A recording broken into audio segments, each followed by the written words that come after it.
Good evening, everybody. Welcome to another Lamb's virtual conversation. For those who have not attended before or unaware, the Lambs is America's oldest professional theatrical organization. It was founded here in New York in 1874 with ties back to London in 1860s. The Lambs has left a large footprint out in the world of entertainment. For example, it was members of the Lambs who founded the Actors Fund, ASCAP, Screen Actors Guild, Equity, United Artists, Paramount Pictures, and the list goes on, including Lerner and Lowe first meeting at the Lambs. Since our days of the pandemic, the Lambs has gone virtually and conducted a lot of these wonderful evenings talking with people about their careers in the industry. And tonight we're very excited to talk with Piper Laurie, our favorite Lamb, the author of 1,600 books on theater and film, is a professor of film, a film historian, and he's not an interviewer, he's a conversationalist. So leading our conversation is Foster Hirsch. Take it away, Foster. Okay, thank you very much, Mark. What a pleasure it is tonight to talk to one of America's greatest actresses, Piper Laurie, whose first film was Louisa in 1950. We are now in 2021, and Piper Laurie is working still, and she's here with us to talk to us tonight about her long and extraordinary career. Actually, Piper, I do want to start by not talking about your career at first, but talking about an article that I read with great interest in the Wall Street Journal just a few weeks ago, in which you gave an interview talking about actually a very painful episode in your childhood when you and your sister were put in a sanatorium, really. Could you tell us about that? Well, we were living in Detroit. It was at the beginning of the Depression. My father had no work, and my sister was sick with asthma, and I was almost 6 years old. And they heard that the air in Tahunga, California was very good for sick children. So they sent us to this home there in the mountains and left us there for about 3 years. I went along to keep my sister company. But you were not sick yourself. No, I wasn't. No, I wasn't. But it was great education. I learned a lot. But didn't you also, from the article, I gather you did have a sense of abandonment. Oh, yes. It was probably the worst time of my life. Yes. And as an actor, it gave me an awful lot to use in later years. I was going to ask that. Did that give you a repository of emotions to draw on for your work?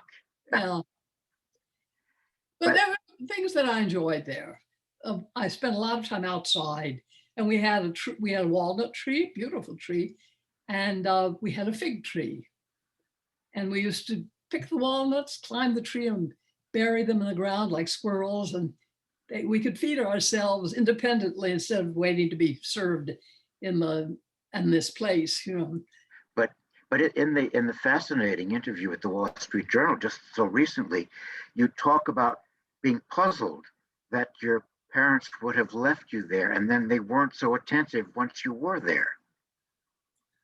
Well, it was very difficult. They lived in Detroit, and the only way to get to see us would be to drive. They certainly couldn't afford a flight if there had been one. And so my mother came twice. She got a ride on a train, took a long time. And my father came once and changed all of our lives. Is there any connection between that experience and the very provocative title of your beautifully written memoir, Learning to Live Out Loud? Could possibly be, except I was a very silent child before I entered that sanitarium. For some reason, I just didn't find the need to speak. I listened a lot and I watched and when I enjoyed things, but when people looked at me and said something that required a response, I found it intimidating and I just clammed up. But what one might not have thought, if that was a childhood characteristic, that acting was going to be a lifelong profession? Yes, yes. Or And is there a connection between silence and acting? silence, and I guess I would think there is, and well, there must be a connection, when you're speaking and you can't speak any further, that's when you sing. So maybe when you can't do anything, that's when you speak. I don't know. There's a And connection then, somewhere. and when you do speak as an actor, you're speaking other people's words, Yes, that's not very. your own, not your own. Now, I was taught to recite something when I was about 2 years old.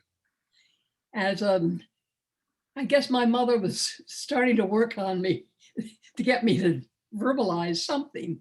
And so they taught me a little poem, which I can't seem to get out of my head. It's still there. And if you don't want to ask me to do it, that's okay. My next question was, that sounds like an open invitation. Could we hear Piper Laurie's, that beautiful, she has this gorgeous voice, everybody. Let's hear Piper Laurie's gorgeous voice with this childhood poem. Okay. I wish I were a crow's egg sitting in a tree. I wish a little boy would come and look at me with glee. Then I would burst my little self and cover him with me. And I did it with gestures. So that a star was born at that time. Yeah, absolutely. Yes, yes. That you had, I don't know if you want to call it success, because I don't think that's how you feel about it, but you were signed at Universal International when you were very young, all of 16, yeah. 17? But I'd already put in 3 or 4 years of good hard work in a terrific acting group.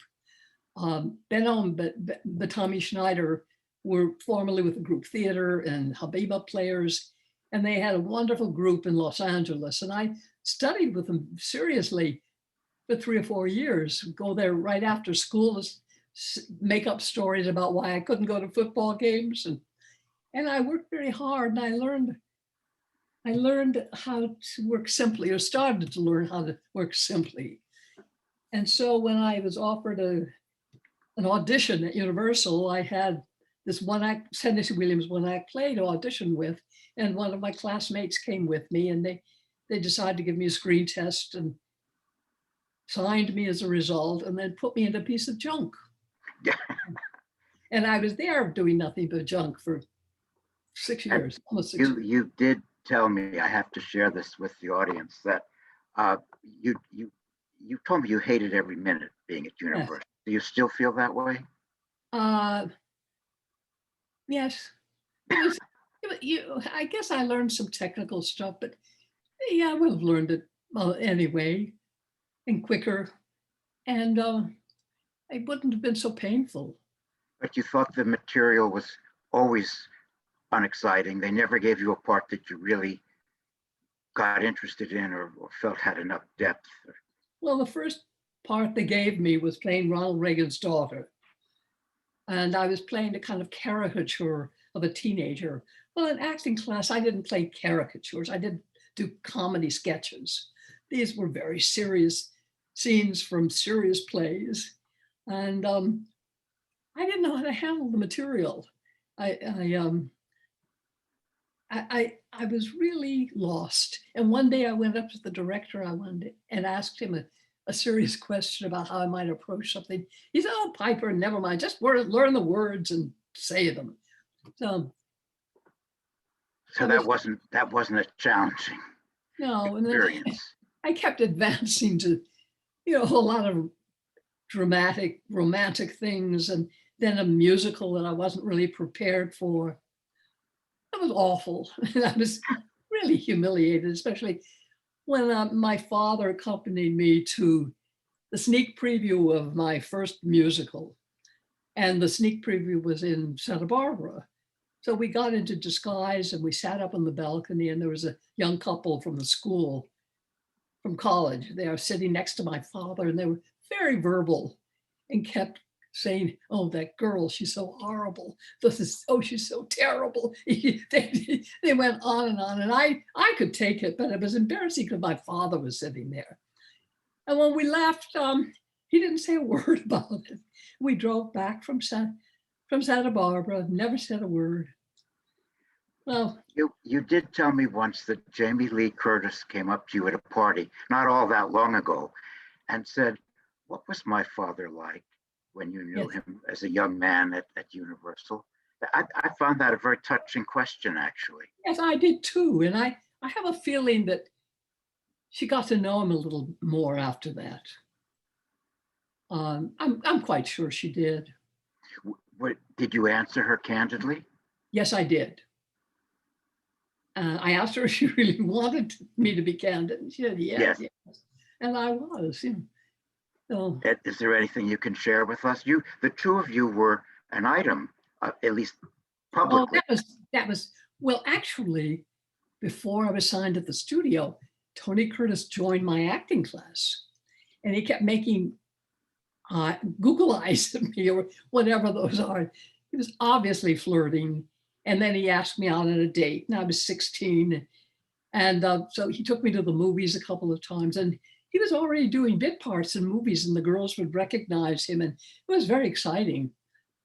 And then short time after that, I was signed at the same studio that he was working at.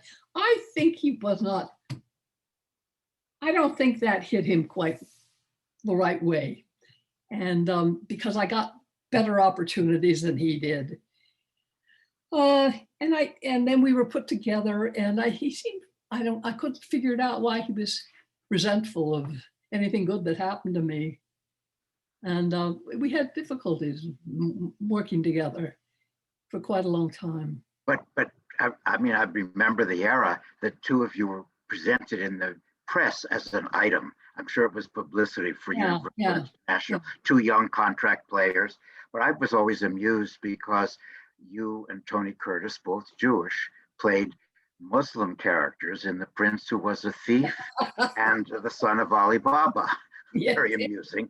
Do you remember you once told me for our Jewish friends, our Gentile friends who need a translation, there was a theater in the Bronx yes, when our movie that advertised the film with your and Tony Curtis's original names. Could you give us that billing? Yes, it was Rosetta Jacobs, I think, and Tony Tony Bernie Schwartz. Well, yes, and Rosetta Jacobs and Bernie Schwartz in The Gonif and the Maidel.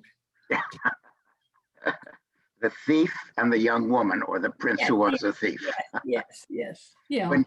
When you look back on a film like that now, which is a sort of bauble and a trifle, do you have any compassion for it and for your younger self? It's a fun movie. It's harmless. I haven't seen it in so many years, and I would love to. I've got an old copy. I don't think is usable. No, don't see an old copy because the original colors are so vibrant. Yes. Now, as I recall, there was something very innocent and sweet about it. Yes. There really was. Yes. There was. Now you were with Rock Hudson in Golden Blade, and you got to know him. It seems to me that Rock Hudson, almost more than anyone else, exemplifies how the studio system can work. Yes. Because when they signed him, I saw some of his earlier films. He had no talent at all. He couldn't say a line. He had no talent. He was a good-looking guy. He had no talent. But they kept training him and giving him parts. And then Douglas Sirk saw something and gave him the great part in Magnificent Obsession. And Universal stayed with him. And he became a big movie star who also, I think, became a very fine film actor. Yes. And the nice thing is that he was a terrific person. He was just a lovely man. He learned how to act on the job at Universal. They didn't give up on him. No. But I guess they gave him better opportunities than you got. Although we've discussed this, and I think we don't agree. You worked with a genius twice, a man named Douglas Sirk, not in great material, but he was a great director. But I guess you didn't feel that way. And I had such a stupid part, and the dialogue was so stupid. And one of my lines was, yeah, I have, the actors will identify with this. It's hard for me to learn and remember a really badly written line. And that was my challenge for this particular scene. And every time I'd enter the scene, I would lose. I would remember the line. And so he lost his patience with me. Oh, And he started really, he yelled at me and he called the prop people to bring a big blackboard and he wrote the line and he tried to humiliate me, which was really easy to do in front of the whole crew. oh. I don't like to hear that. I worship his melodramas, but he wasn't nice to you. Yeah. But he certainly turned out some good movies. Yes, he did some great ones. I love I love melodrama, and he was the master of them. At the end of your Universal contract, you told me a wonderful story. You were cast in a movie with Audie Murphy. You read the script and you said, the horse is more important than my character. And you went to your agent and you said, I'm not doing it. I want out of my contract. I don't care if they arrest me. I'm out. Is that accurate? Yes. I was probably a little more dramatic than that. Beginning with flinging my script into the fireplace. And then it went on from there. And I called my agent at home. But yes, that was so. And I knew no matter what they would do to me, I wasn't going to work for them anymore, ever. And no matter the consequences, you were not going to do it. Right. And they accepted that. And they gave me a deal, let me have some freedom if I would give them 3 pictures a year, something like that, for no money. And I said, okay. And so immediately I wanted to try to get live television shows, but no one would trust me that, this stupid Antono in these movies, she couldn't remember. How could she memorize lines and, do interesting parts?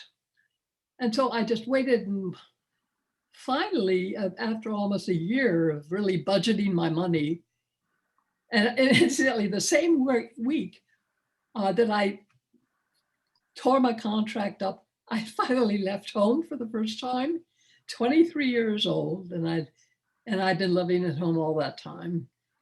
And I broke an engagement to a very wealthy, perfect person for me. And so I was out on my own, and suddenly I had an offer to do a live television show, Studio One from New York. And so I flew to New York. I couldn't believe this was going to happen. And I showed up for the rehearsal, and sitting opposite me for the table read was my old friend from acting class, who had come with me to audition when I went to Universal. And so I had this really terrific part, and he had recommended me to the director and said, she can do it. And so I had him to thank. And he stayed one of my closest friends the rest of my life until he died. And that was really my big break. And in that period, you appeared in one of the most famous TV dramas of all time, the original production of Days of Wine and Roses. Yes. Yeah. I mean, you certainly there proved that you could do a dramatic part. When you went to New York, did you have it in mind, I am going to prove that I'm a serious actress, that I can do good work? Yes. You thought did you feel you had to prove something? Yes, no one would hire me otherwise. I would just get the same sort of junk offered to me that I had been doing. And was Days of Wine and Roses, was that a live TV drama, or was that film? Which was Days of Wine and Roses? Yes. Oh, it was definitely alive. Yes. You did it live. Yes. With Cliff Robertson. I'm Right. telling tales out of school. We've talked so much that I know I know some backstories. You said that Cliff Robertson didn't give a performance at all in rehearsal. You never knew anything about what he was going to do until Right. the camera was on live. Is that accurate? Yes. I remember as they were counting down at the start of the show, I saw him standing over there in the room, and And I was standing here and I looked in his direction. And I tried to hypnotize him to send him energy to play with me, play to me. And for the first time, he really did. He did when the camera was on. Yeah. But that was unnerving, wasn't it, though? Yeah, I don't know why he did that. He was better than that. I don't know why he did that. And then you were it was famous at the time. I don't know if it holds up. You were Miriamni in a TV production of Winterset, which was a big deal at the time. I remember seeing it in 1999. Oh, I would love to see that. I don't think I have a copy of it. Anyway, I don't know how to get copies of these shows. Yeah. We have somebody listening, Jane Klein from the Museum of Television and Radio. She's probably taking notes, and she can get everything for you. I hope so. I'd love to see Winterset again. Don Murray, who was a pal of mine, is almost proudest of that performance than of anything he's ever done. So Yeah. to see. Yeah. And then of course, after this period in New York, series drama, and you did a plays with Molly Kazan, written by Molly Kazan. Yes. The Alligators. Rosemary, 2 one-act plays. Rosemary and the Alligators by Molly Kazan, Yeah. in which is it true you appeared opposite the great Joe Van Fleet? Yes. We had an interesting relationship. I think we did a sort of workshop of one of those plays at the Actors Studio before we actually did it off Broadway. And there was one of the 2 one-act plays was really a monologue for her. And I played this girl all dressed up in a tight whatever. And I didn't say anything for most of the show. I just sort of leaned on the couch in the background. And I was very careful to be very quiet and not move during her whole monologue. And one night, it was a night that my mother came from California to see me at last on the stage, on the professional stage.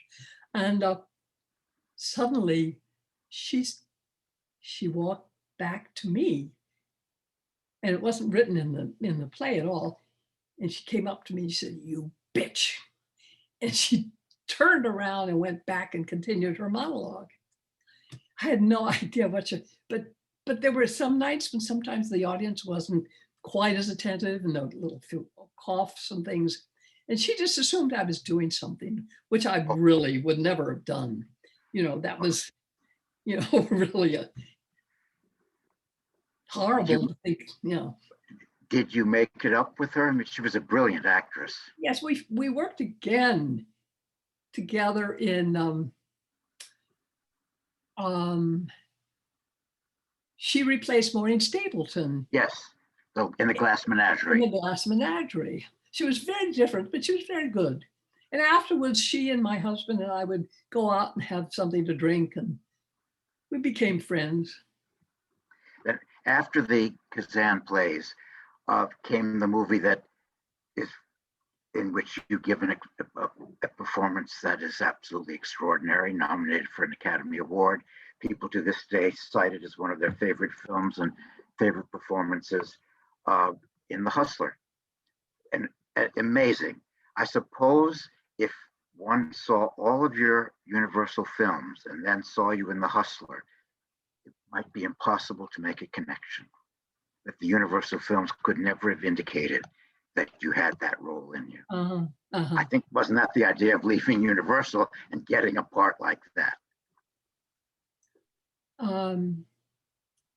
Once I left Universal, I left them behind. I never thought about them again. I never thought to say, see what I can do. Not once did it enter my mind. People asked me that a few times. Yeah, but I didn't say. You moved on. Yeah. Moved on. But when you read the script of The Hustler, did you know that this is an absolutely great and devastating role? Yes, I knew it on page. I kept procrastinating about reading it. A lot of things were going on in New York, and I was trying to do a play. And my mother came to visit, and I took her out to see the Shakespeare Festival. And I said, sat down and read the script, and I came to page 41, I remember, and I knew I had to do the movie. And my party hadn't even come in yet. So, so that, yes, it was beautifully written. And Robert Rossen and I got along well, and he made himself accessible. And we take long walks on Central Park West and talk about the characters. And then one night he said, I really would like to get George C. Scott in this part, but I've heard that he's, can be a rough guy, but you've worked with him, so maybe you'll come with me and we'll go see him after the play he's doing now. Well, the truth is, when I'd worked with George C. Scott before in Winterset, he played Trock the gangster, and I was terrified of him. And during rehearsals, I wouldn't even look at him because he'd come into rehearsals all beaten up and bruised, and I was afraid of him, So we never spoke, except I don't even think we had dialogue in the play. So when Robert Rossen asked if I would accompany him to see George C. Scott in the play and have a drink with him afterwards, I said, oh yeah, I'd love to. And I was supposed to be the one to smooth the way. And so we picked him up and took him out for a beer, and it was a nice evening, and George was hired. And again, I didn't speak to him during the evening, and not even during the whole production of The Hustler did I ever speak to him, except when I had dialogue in the actual script. It wasn't until years later that we actually spoke, and I realized he was a person. But that worked for the parts that you were playing in The Hustler. Yes, it did. I knew it would work, but I wasn't going to disturb it. Yeah. You did tell me that when you were doing some of the scenes with Paul Newman, at first you were simply distracted by his extraordinary looks and those blue eyes, and it was hard to concentrate on the scene. Is that correct? I think if they hadn't sat me quite so close to Paul across from the table, and I'd had maybe 6 feet away, 6 feet of distance, but there he was, maybe 3 feet at the most. And every time I'd look up from the script, I'd see his face and those eyes. And I just had no facility for anything. But after a while, I got used to it. And he was such a lovely man and good actor. And he was terrific. And I learned a lot. Did you do a preparation for this part? Your character walks in the streets at night. Did you do some of that? I did a lot of unnecessary preparation. I tried a lot of things, pebbles in my shoe and lifts in my shoe and some sort of apparatus. And I ended up just thinking of just shifting my weight a little. And besides, Robert Rossen didn't want the limp to be obvious in all the scenes. He wanted it to be chosen very carefully and only really seen from certain moments. So I just played it very subtly and used a shift of body weight when it was time. Did you like the character? Yes, but and I realized that so many years later, I still don't really understand her. Take my nomination away. I don't.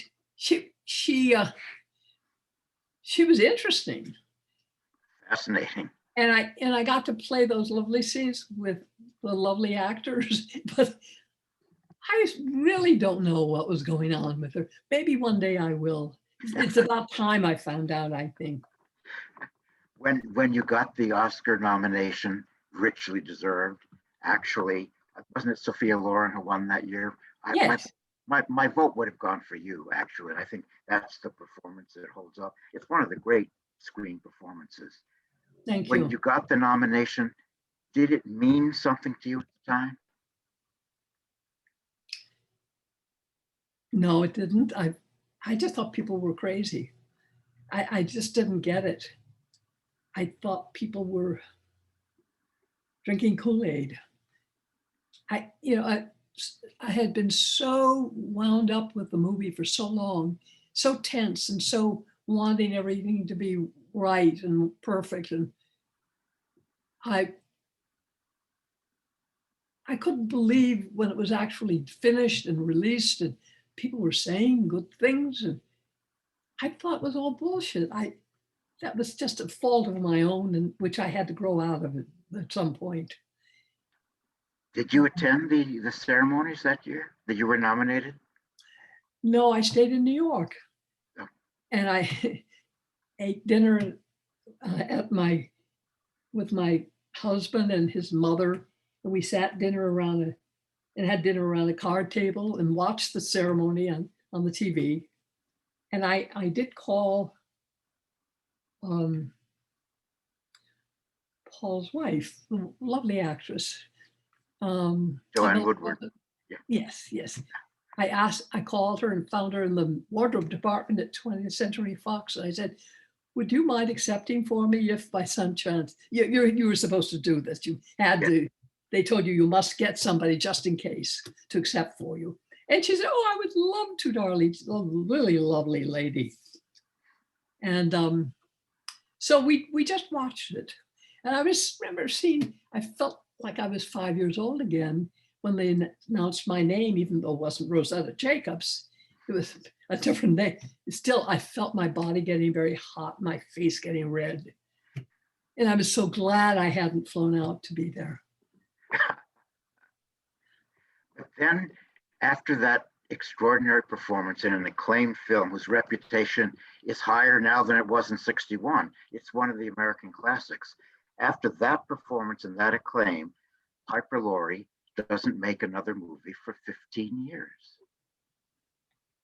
Well, I'm on vacation. It's not, I think people sometimes say, well, she didn't act for 15 years. Not true at all. You did TV, you did the stage. Yes. I saw you on Broadway in Glass Menagerie, the 20th anniversary production. You were terrific in it. Thank you. I mean, terrific, fabulous production. I think Tennessee Williams said you were one of the best Lauras ever. Well, thank you. Thank you. But there were long gaps between jobs and no movies. You weren't exactly retired, but you withdrew from actively pursuing acting. What was going on?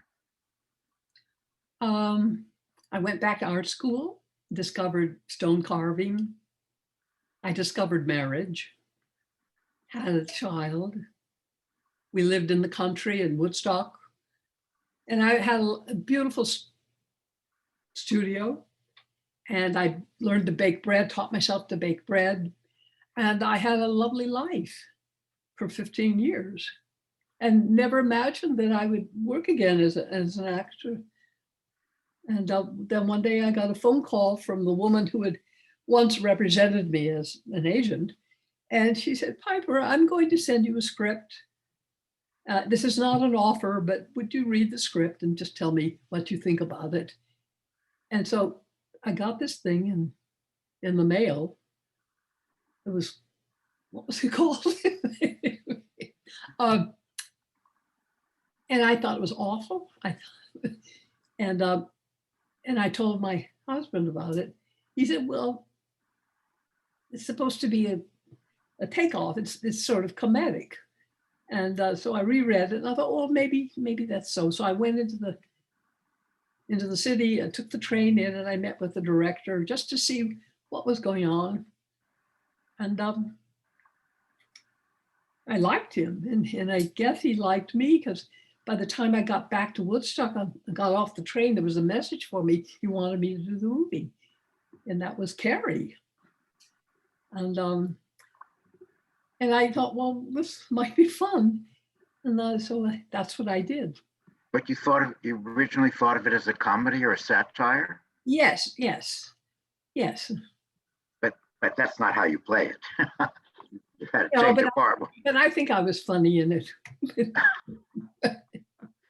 And scary. But then after 15 years, you come back in this movie, you get a second Oscar nomination.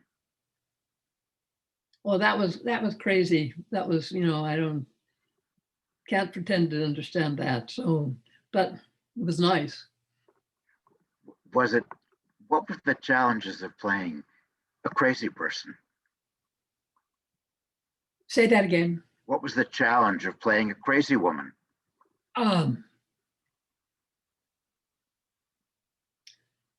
hmm. Well, I couldn't think of her as a crazy woman. Right.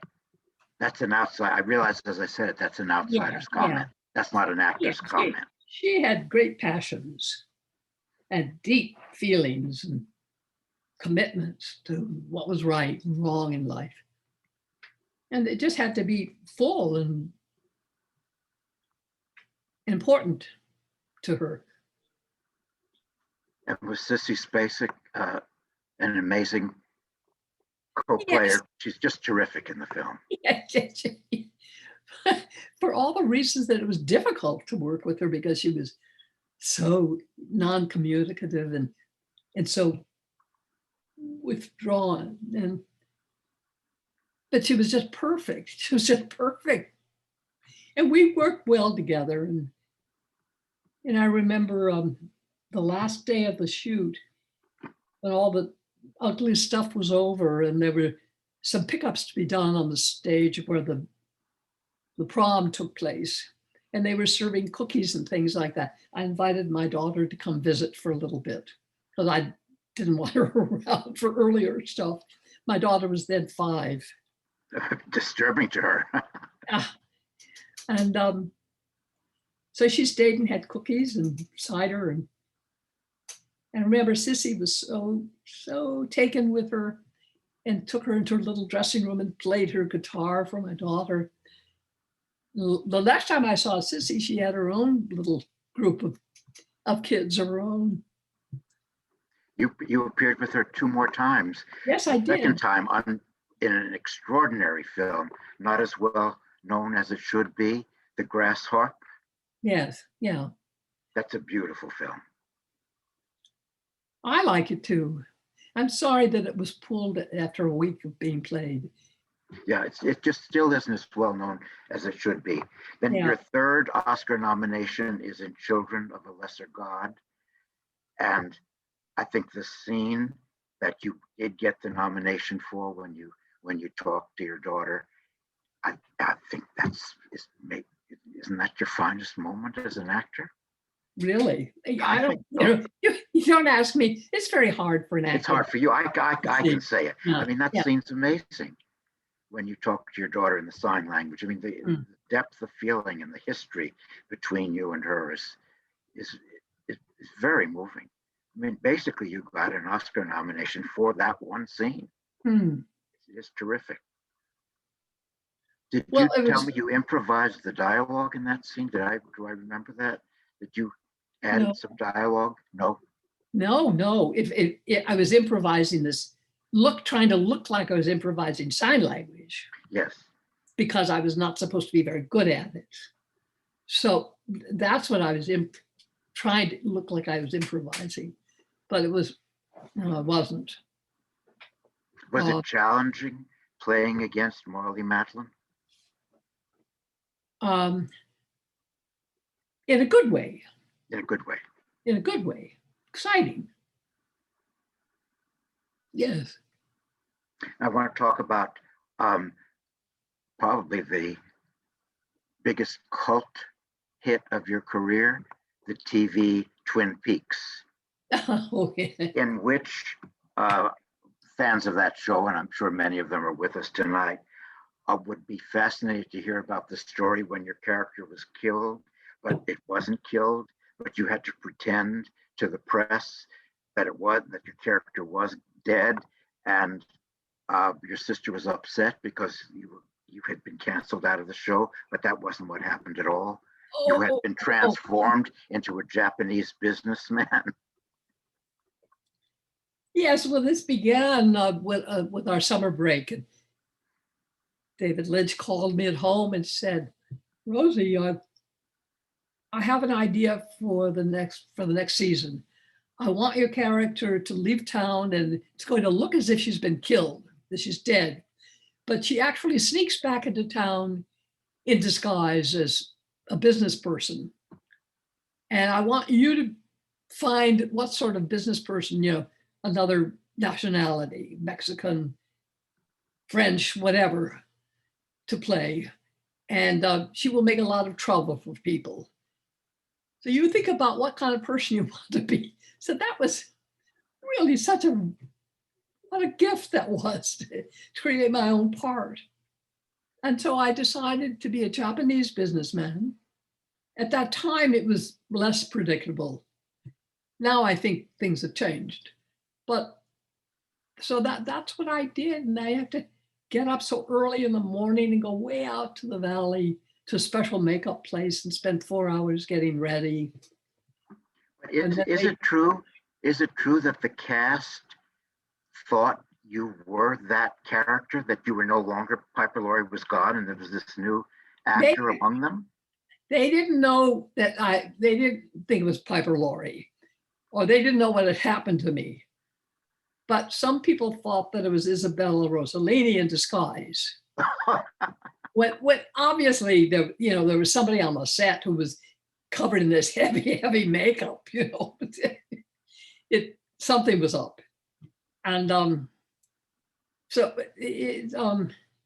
I tried not to get too close to them, but no one ever really knew who I was. But I had such a wonderful time.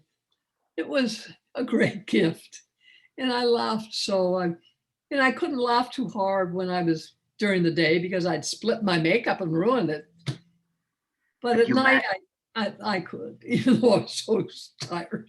But you managed to lower your voice so that you were convincingly sounded like a man. I promised myself I would never do it again because I went into a place that was really very injurious, and I had some problems for a while. So I expected them to do something with my voice electronically, and they didn't. They weren't prepared to do that. So I was, at the last minute, I had to do something so that my voice wouldn't be recognized. And so that's what I did, what I had to do. In the meantime, and I was told by David Lynch not to tell a soul, not my agent, not my parents, no one. So my poor sister, who was so excited about the show, and her friends, they used to watch it every week. And I didn't tell her. And she was so upset. She was convinced I'd been fired. And she started having asthma attacks again. The asthma is what drove me to have to accompany her to that home when we were children. So I had to confess. I had to tell her the truth. And she was relieved, of course. One regret is that my Uncle Maury, if anybody is watching this, that knew my Uncle Maury Jacobs, who lived in New York, he died shortly before we did Twin Peaks, and he would have enjoyed it so much. I just wish he'd been. Maybe he saw it. Maybe he saw it. Was David Lynch a great director for you? Yes, I mean, he trusted me. He's a very trusting director. He sort of said, "Okay, create, do something nice. You know what to do." And then, of course, he and Mark used to write these wonderful scripts. The show has a huge following to this day. It's a huge cult favorite. Haven't you been to some conventions not so long ago? A long time ago, I did go. You did go? Yes, I went to one way up in the north somewhere. Yeah. Yes. Now you've been nominated for Primetime Emmy, actually a record number of times, and you won for a show, if you'll forgive me, I've never seen, called Promise. I should know it as a fan of yours, but I've never seen it. Please forgive me. Can you tell me about it? I think it won the award for best show or something. But you won the Emmy. I won the Emmy, but I'm not the only one. all the actors all won the best performances. And the director won all these awards and the best show, and nobody's ever seen it. But tell me what part you played, what kind of a role? I played a woman who was still in love with this guy who returns to town. And he's the older brother of a man who has a mental problem. And the parents die, and he has to now take over supervise his brother, take his brother in. And he tries to do that. And I'm his old girlfriend. But it must have been a challenging part. Again, you were not there because I saw the Emmy Awards that night. You were, I think, on tour in a play. Yes, I was doing a one-person play. I was playing Zelda Fitzgerald. And James Woods accepted the award for you. Yes. But in his statement, he said something that I found sort of frightening. He said, "You don't work with Piper Laurie, you work for her." I don't know what that means. That scared me too. Well, he knew me very well. We'd worked together a long time. We had done his first play together. We were out on Nantucket for a summer doing a John Guerra play, a brand new play. Marco Polo sings a solo. Right. And it was a wonderful summer. And we all became good friends. And so I don't know. I still don't know what he meant. I don't think he ever, except be a good actor, I don't think I ever asked him to do anything. Carry my baggage. I don't know. But it was a little unnerving, but I took it that he made you set such a high bar in your work that you expected everybody else to be there with you, but it was ambiguous. I was a little, it stayed with me all these years. Well, he's a very original guy. Now, since you returned in Carrie from 1976 to basically the present moment, you've worked pretty consistently.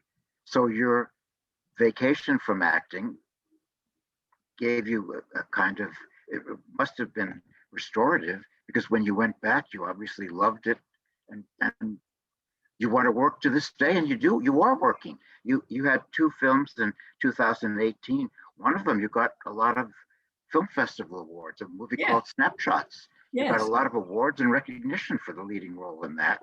You were in what's Rich Boy Rick with Matthew McConaughey? White Boy Rick. White Boy Rick. Yeah. They cut me out of it. I had a nice part in it, but they just cut me right out of it. That happens. Yeah. It happens at the end of your career, obviously. And you've over the years, you've done a number of foreign films and horror films. And I want to ask you about 2 legendary horror directors you worked with, Curtis Harrington and Dario Argento. Yes. And they're both legendary in their fields. Trauma, Dario Argento, which is a film you either love or hate. How do you feel about it?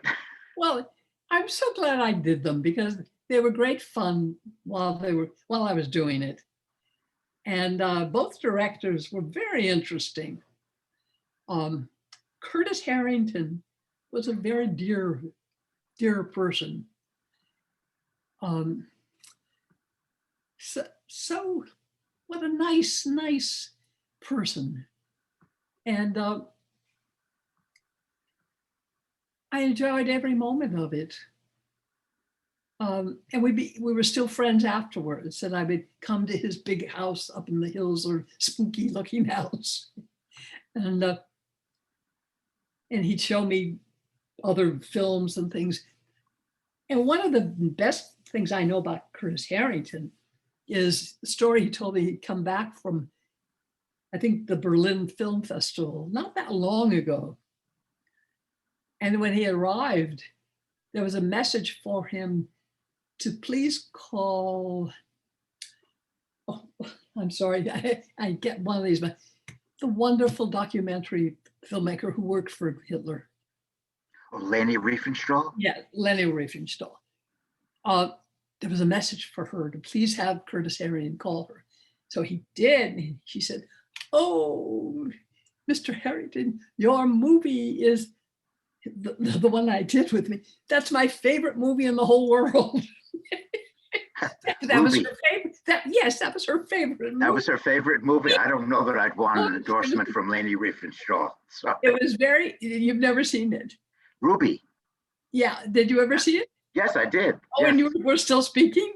Yes, we're still speaking.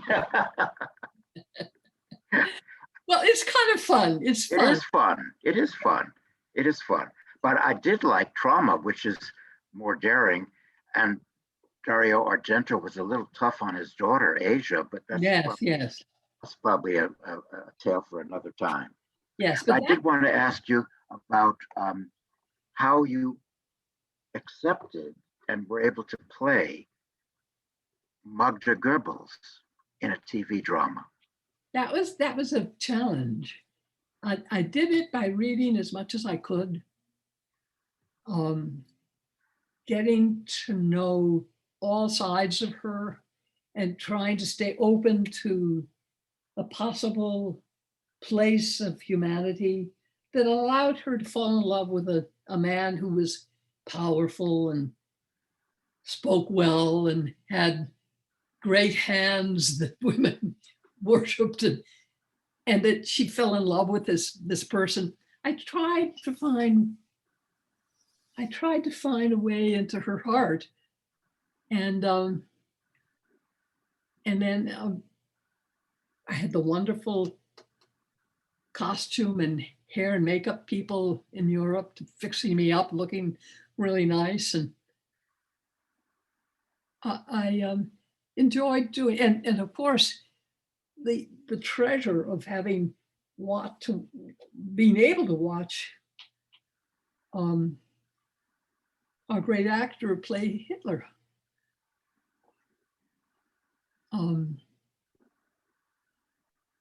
It was terrifying. But did that give you pause accepting the role of a woman married to a Nazi? Of course. Yeah. But it gave me an opportunity to find out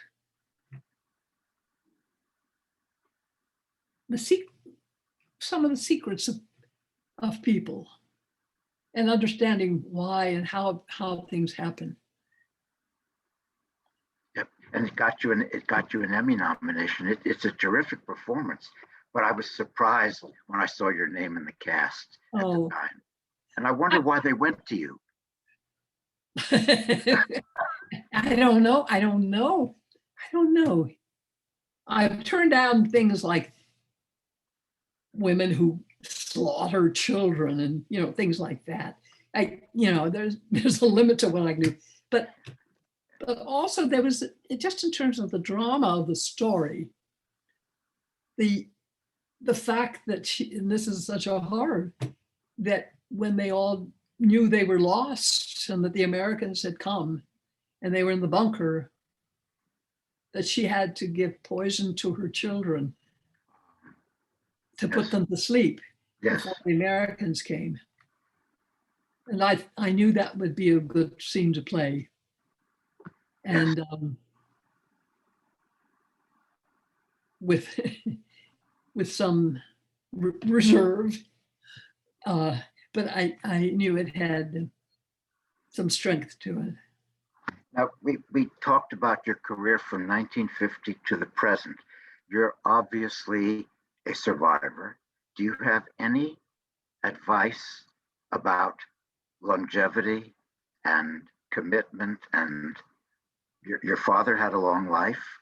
I hope I'm not speaking out of turn by saying, obviously, you're having a long life. What are your secrets? You used to ask me if it was all right to say the number. Yes, I did. And you notice I didn't say the number. It's perfectly all right. I'm proud of the number. It seems strange, weird to me. And I sort of take a childish pleasure in seeing that big number. It was, It's 89. 89. I should know something by now. Yes, exactly. Huh. And look how well you're doing at 89. You're still working. You've got things in production. You're writing. You're doing short stories. You're obviously doing great. Do you know where it comes from? I know what? Do you know where it comes from? This sort of Oh, the long distance runner, let's call it. uh-huh, uh-huh. I had these old flashbacks of my childhood, standing on the fireplace, on the fire escape in front of our building we lived in for 10 years, wanting to be somebody, wanting to do something in the world that would be good. And just wanting it passionately, wanting so to do something really good for the world. So I chose the only way I seem to have found to do something positive. And you became a good actress, a great actress, and you're still doing it, which is wonderful. But you've also segue, directed, and you had a big hit directing Jim Brochu as Zero Mostel. How did you find Jim? How did Jim find you? How did Zero come into the picture? How did the play come to you? And Jim, could you join us and talk about being directed by the great Piper Laurie? It's not hard to find Jim. Jim's right there. Yeah. Yeah. Can I see him? Yeah, Jim, can you unmute yourself? There you Here go. I am. Yeah, Can you hear yes. me now? Yes. Yeah. Well, I just want to say that working with Miss Laurie on this play was a total nightmare. It was one of the worst theatrical experiences of my life. She's demanding, she's ruthless. She would throw scripts at me and have screaming fits, but she pulled a performance out of me, damn it. Oh, God. Hi, honey. Hi. Listen, I want to answer a question for Rosie about her longevity. And darling, we know each other pretty well, you would say, wouldn't you? You and I, that Yeah. we know each other pretty well. I think your longevity comes from two words: creativity and curiosity. You have never stopped seeking. You have never stopped asking questions. You have never been less than interested in everything, and that you still have a childhood feeling about wonder and what's next and can I know more. And also you take it out with creativity. You are always creating something. In fact, I want to draw people's attention to the bust behind you. That piece of sculpture that you did. The bust behind me. Well, the bust in front of you. That's creative. your dirty pillows. But anyway, that Piper sculpted that, and it's extraordinary. So anyway, I don't know what the original question was, but I answered two for you. So I answered, what was it like being directed by her? well, I think you should ask her the opposite. What was it like to try to direct me? Well, I let me answer first. Yeah. Jim is there and the play was there, and he is so gifted, and his instincts were all right, and I was just sort of watching and say, well, no, maybe just a little less of that, or maybe that joke could be a little funnier when you enter. It was not, I wasn't directing like directors have directed with me. I was just sort of guiding him, being a friend around. You can say anything else you want. It was a nightmare. God. No, what I want to say is that what you did to the play is you sculpted it, just like you sculpt your statues. Rosie came to the very first reading I did of it, And she had wonderful suggestions, and she came to every reading that I did. And then we would have lunch later, and she would kind of thumb an impression here and extend something there. And I finally said, well, why don't you take director credit for it? And she graciously accepted. And the bottom line is we had a tremendous amount of laughs and fun doing it. And I think the end product was pretty good. And I'm very proud of working with you, and I couldn't love you more. Thank you. That does it. Now, I've been after you for a while because I think you would be a great teacher of acting. Have you done any of that? You'd be a great coach. You would look at young people working in. I've done it from time to time, just not professionally, but just when somebody is needing something. I just don't know. I don't want to be tied to a teacher job. I don't know why, whether that's selfish of me or whatever. I love working with other people. I like helping them with scenes. And I love doing that. But you don't want to do it on a weekly basis for a term or a semester. Yes. Yeah. Okay, Mark, I think we can open the floor for questions from the House, if you have some. I only have two because one was already answered about working with Curtis Harrington. So Piper, early on, you mentioned about the TV show that you got and you sat at a table and across was the actor from your acting class who recommended you. But the question was, who was that actor, that friend from your acting class? His name was Bob Richards, Robert Richards, who had not a lot of success as an actor, but worked a bit. And he stayed with me during my career until he died. And he was always helpful to me as a coach. Does that name mean anything to you? Not to me. He was a wonderful friend. Oh, good. The other question I have, the only other question is, what was it like working with Mel Gibson in Tim at the start of his career?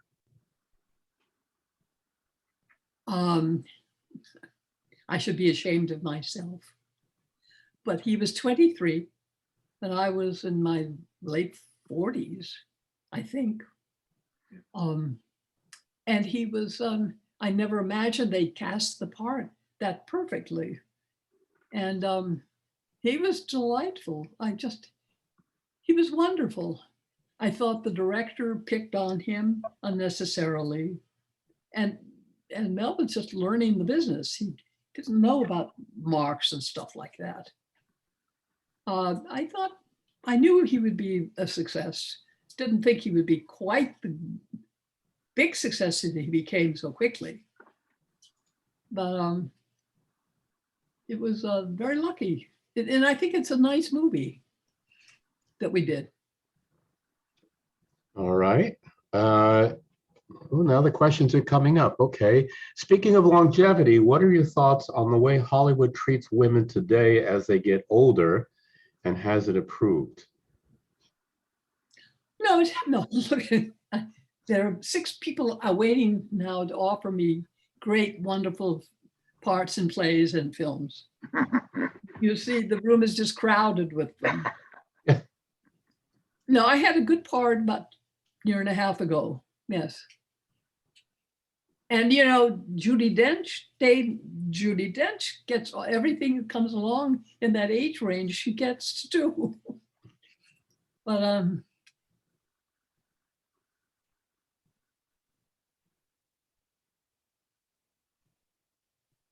right. The next is 2 questions, actually. What film role would you have liked to play, and what was your favorite role? The part I would have liked to have played was Shirley MacLaine's part in, and she won the award for it too. Terms of Endearment. Terms of Endearment. And I think I was very close to being, I was considered seriously, but at the last minute, he had misgivings about my lack of comedic experience. What I knew about, but he didn't. And it was a hell of a role. And she was terrific in it. And what roles would I like to play? Yes. I think it's too late for me, a lot of stage roles, just a little late. I think I've been lucky to have been able to do what I've done. But you're in no way finished. You're still working and available for parts, right? Right, a good part comes along, you're there. I'm here. I'm there. Yes, yes, yes, yes. Retirement for Piper Laurie is out of the question. Magda, you had a question. Yes. Now you knew Ronald Reagan. Could you tell us a little bit about Ronald Reagan? He played my father in my first movie. Spring Byington was my grandmother. Lynn Berry was my mother. Reagan was very nice and charming, and took me out to my first premiere. And then he took me out a few other times. And about a year later, he took me out again after, and I've written about it at length in my book. I don't think it's appropriate for everyone. Well, this has been fabulous. Thank you so much. Having you is just like a treasure. We have more questions. Yes. Okay, go ahead. What was it like working with James Garner? Oh, he was a dream, really a dream. Just a good actor and a nice person. And afterwards, I wanted to do a play with him. I wanted to do Who's Afraid of Virginia Woolf with him. And he was very tempted, but he said, no, it's too late for me. I haven't been on the stage in so many years. I just don't think I can do it.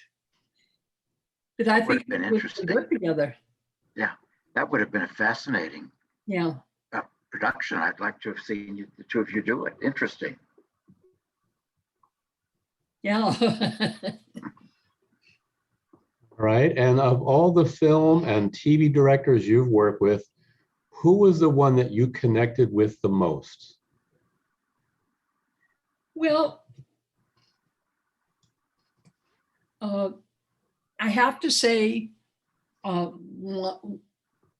number one that comes up is John Frankenheimer, but partly because we were in love, and there was great connection. Robert Rawson and I were very dear friends. And, I think that personal thing is important. And I know a lot of directors that I respect who say that that's true. They'll work with anyone, but they really like to have that personal appetite to know more about that person and like them, wanting to be connected with them before and while they're working with them. It helps a lot. It's kind of shocking to think that. And I know a lot of directors I've worked with I had no connection with, and we worked just fine. But I always thought it's interesting that some directors have revealed their secrets. And the last question before I turn it back to Foster is, what was it like working with George C. Scott? Well, it was pretty silent, and I was scared of him for the first 20, 30 years that I knew him. And we never spoke except for dialogue in the scene. And then later, a mutual friend took me to have dinner with him at his home. And he was a different person. And he threw me in the air and he said, Rosie, and our whole relationship changed. And after that, we worked together 3 or 4 times playing husband and wife for a number of things. And actually, I did his last show together Jack Lemmon was in it too. Inherit the Wind. Inherit the Wind. Yes, yes, yes. And they were both old and about to go. It was very sad, but I was very honored to be able to work with them then.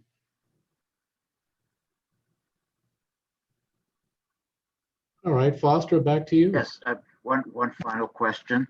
I saw you on the stage 4 times in Biography, in Larry Kramer's play, A Destiny of Me, in the revival of Mornings at 7, of course, in the glorious 20th anniversary revival of The Glass Menagerie. And then I saw you in the Huntington Hartford production of The Glass Menagerie with Ann Southern, which wasn't so terrific. But was it very different working on the stage than working in film or TV? Is the approach different? Do the 3 mediums ask different things from the actor? Well, I suppose it is, but for me, it doesn't seem to be. I'm aware of things vocally being bigger, just a way to send your energy. But I work on the part the same way, and I listen to my fellow actors the same way. I don't think it's that different. It's not that different. Not for me. No. What was your favorite stage production? Well, it's one that not a lot of people saw. It was when I played Zelda Fitzgerald. And William Luce and I both wrote the script based on Zelda's books. And I did it all over the country.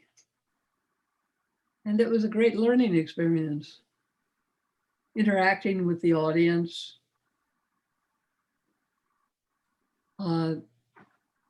That was an opening to what seemed to be a nightmare. I always felt I needed to be separated from the audience. You know, I wouldn't want them to see me before, Yes. But it was a great gift. Did you were in a show that I would love to have seen. It was in Chicago, I think, at the Ivanhoe Theater, The Innocents, which was a great film with Deborah Carr playing. Yeah, it was a wonderful movie. Yeah, Wonderful movie. How was the stage production? I thought it was awful. I Okay. was living in Woodstock, and I hadn't worked in the theater for maybe 5-6 years, and I learned all my long monologues, and I learned them with an English accent, and got to Chicago and found out that the kids they hired were not only not beautiful little kids, but they were ugly and mean and too old. And they were American. They had Chicago accents. And here I had this elegant speech learned into my dialogue. And my ex-husband, who was very smart, came to see a dress rehearsal just hours before we were to open. And he said, "Rosie, that accent has got to go. It's ridiculous." And